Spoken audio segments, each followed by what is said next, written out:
everyone, welcome to August Gaia's Energy Update, and this time for this month I'm going to do this in two parts because there's so much going on.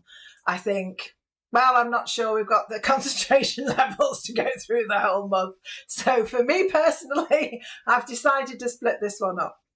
So there's mainly two major dates first in this half of the month of August, and that's the 8th that is coming up this Saturday, and then it's the 12th of August.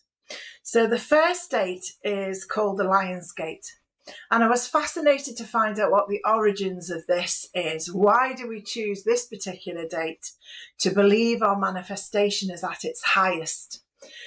And it goes back to the Egyptians, it goes back to Sirius being noted as the brightest light in our galaxy apart from our sun. And the Egyptians were very good at plotting the night skies and their life within that. And a major event every year was the flooding of the Nile, which they needed because it brought all the fertility of the silt to them, and it meant a good crop and a good harvest and a good life. And it was noticed that the star Sirius actually rose just above the horizon when the floods would take place. And it was so important to them that they started their calendar year from that exact time. The goddess that is around this happening and around Sirius is Sopdet, and she was also tied in with Sa. They reckon that was like a marriage there. Later on, Sopdet became Isis, and Sa became Osiris. Now, it's always been known that Isis is linked very closely with Sirius. And it's known as well that her partner is very much associated with Orion, and particularly the belt of Orion, which again lines up with the three pyramids in Egypt. So lots and lots of layers of ancient history and truths going on there. In fact, it was so known about this particular alignment of Sirius. There's temples like Isis at Dendera, which is just one temple, I'm just reading this below, that was built to align with the rising of the Sirius star. So all very integrated with their light and their celebration of goddesses and gods and their celebration of the heavens and the firmaments and the movement of stars in the sky. So there is no Lion's Gate mentioned in the ancient texts, but we believe that came from astrology and the fact that the first part of August is all about Leo the lion. So Lion's Gate came from ancient history into modern history, into today's knowledge, which is also including numerology. So the number 8 is all about, well, if you put it on its side, it's all about infinity. And then the number 8 itself in numerology is known about abundance. It's particularly inclusive of financial abundance. Now, a lot of astrologers have actually been talking about this year being especially important. And that's because we don't just have one 8. Every year we have the 8th of the 8th, which is the 8th day of the 8th month. But because we're in what numerology call a 1 year, when you add up the 8 and the 8 and the 1, you get 17. And with numerology, you're always bringing it, adding them up so that they come down to one digit. So the 7 and the 1 is then another 8. So it's layers and layers and layers of invitation for yourselves to actually join in on Saturday's energies, which is a real solar and Sirius event. So it brings in an enormous amount of light for you to relax into being the light on that day, and to put your wishes out there, to put your manifestation alignments with this amount of light that's happening.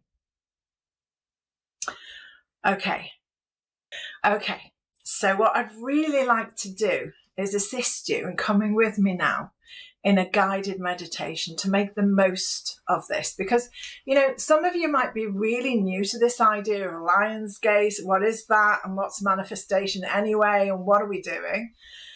And many others have done this before, but whether you're beginning this journey or whether you've had this journey for many, many, many, many years, it's good to take note that this is a really good one to focus on. So I thought I'd lead you through a little meditation so that you can actually keep using this over the next few days as we build up to the 8th, and particularly use it on Saturday and add to it and make it your own. Okay, so come with me. Just take a few nice deep breaths, close your eyes and come into your heart. Just let go of all the noises around you, of all of the distractions. And let's join together in wishing everybody all of their manifestation requests to come true, that or something better. So this world is helped by each individual that aligns with this alignment of planets. So on Saturday, on the 8th of the 8th, in this particular moment, Sirius aligns with our Earth and our Sun. Receive this golden energy of the universe and start to say really good things about yourself. I am healed.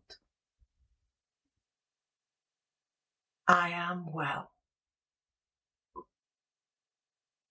I am full of wonder. I am safe and nourished. I am loved and loving. I am all. Allow yourself to add very personal, loving things to yourself in addition to what we've shared.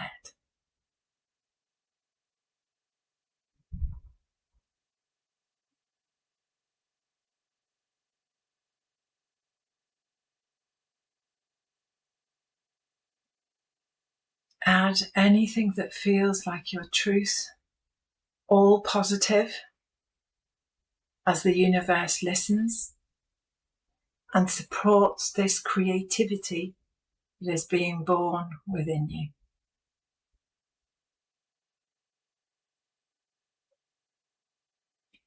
Now, allow the energies to rise within you as you ask for clarity of what and who you are becoming.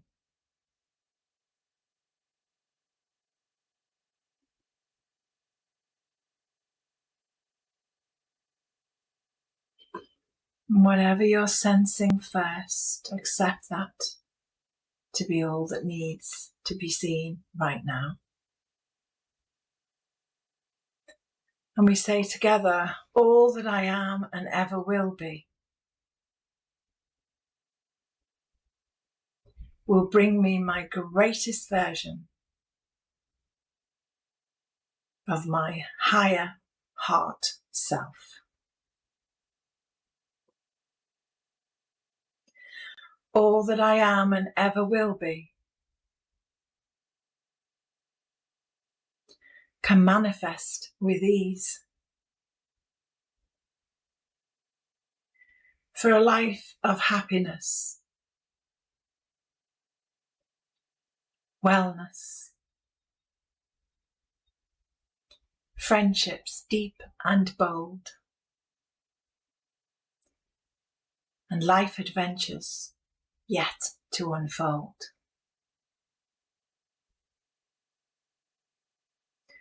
All I am and ever will be can now easily manifest for my greatest life.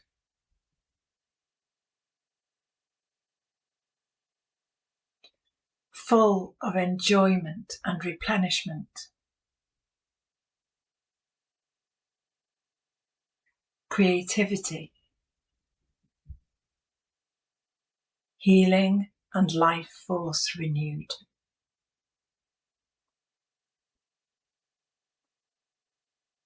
May this or something better now manifest.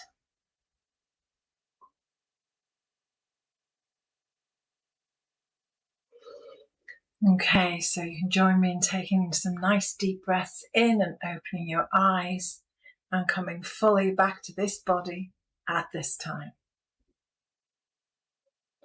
So you can play that over and over and over again and add to it your own personal things that you want to say that are very kind to you, for you in the now. Know that the universe is listening, and you're kind of like having that conversation on the 8th of the 8th with the highest form of light to say, yes, please, and I am ready. Okay, so this sets the tone for the next important moment coming to us all on the 12th of August. 12th of August, we have a new moon, and it's also in Leo. So normally with new moons, what we do is we plant seeds of things that we're interested in and we want to nurture and grow. And it's a time for our hopes and our dreams to grow to the fullness. However, this new moon has an eclipse, which means that the power of the moon is far more than just two. It's expanded beyond recognition. So extraordinarily powerful. So for this new moon, because of this very, very powerful eclipse, it's really not the time to actually be planting seeds, but it is the time to consider what it is you want. And instead of pushing and wishing and doing any sort of activity that feels forced, it's really a time to go into observation mode. It's a time to watch what rises during this full moon. It's a time for this total eclipse in many parts of this world to reveal what is hidden. So eclipses are very good at bringing up your shadow side and allowing you to see what's within. So watch for what rises within you. Just observe it and release it if it's no longer needed.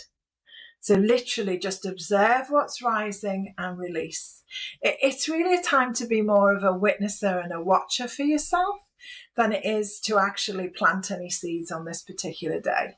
So things are shifting through big time on the 12th, and it's good for you to kind of notice that with family and friends and colleagues and events in the world. Impulsive choices, really, I would definitely put them off for another day.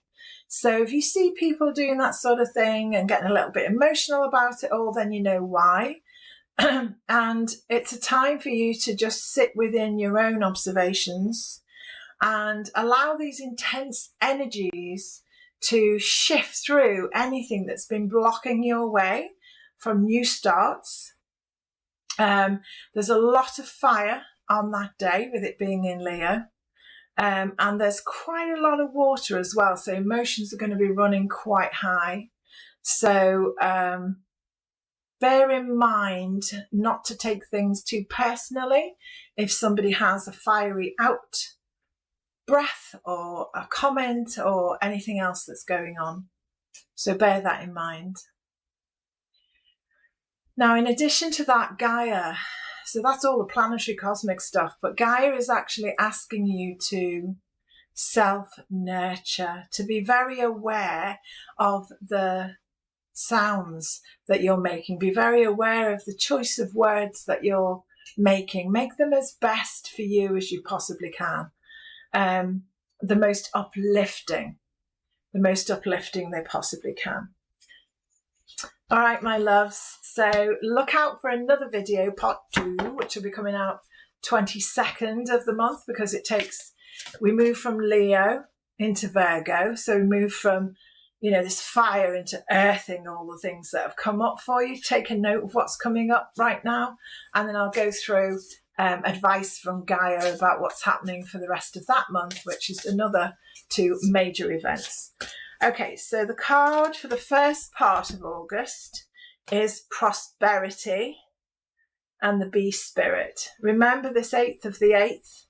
It's all about gold. There's a golden ring there, and obviously rings hold energy, and the infinity, it holds energy. Gold is the highest vibrational colour, so that's for the first part. I'll do another card for the second part when we do that other video. Another pack, that was The Sacred Forest by Denise Lynn. Thank you, Denise. And Colette Baron Reid with the Spirit Animal cards for her.